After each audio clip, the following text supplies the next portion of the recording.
I think like one of the strongest reasons why I got involved was that it was pretty much helping HIV prevention. And with that happening, I think it was important for black gay young men to actually know that there's people that actually identify from broad spectrums of it and actually witness it and be able to advocate for it. So I think that's where I come in, is not fitting like the typical, gay male, and being able to advocate for something by actually being hands-on and experiencing it. I've barely experienced any like symptoms, but I think the ones that I did kind of have or whatever, I think it seemed like it was like an emotional thing. I think that was like the strongest thing. Like I seemed to really put down like a big emotional barrier, because I try not to be a very emotional person when it comes to certain things, and I think that's something that I tend to have opened up with a little more. I started to micromanage things a little more personally, so I think that was something that I felt like being on a study drug, it made me do. Like I think if it was sold, I probably wouldn't have taken it, because I'm looking like I'm not a HIV,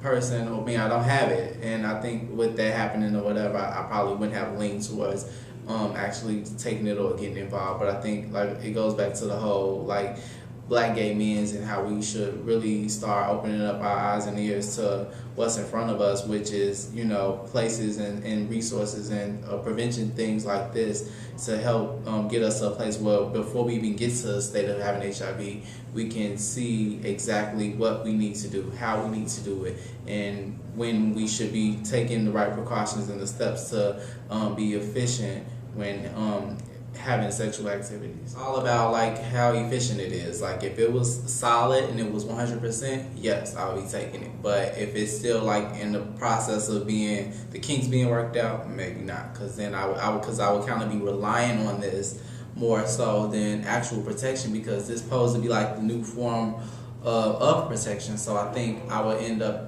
relying on that aspect so much that I end up with probably lay back on condom use, because I'm looking like, oh, okay, I have this drug now that's actually supposed to prevent this from occurring. So I think by being caught up in seeing those results or wanting to see those results, I would end up relying more so on the drug. And I probably wouldn't have started taking the drug, I believe, if that was the case, because I would have been like, oh, yeah, no.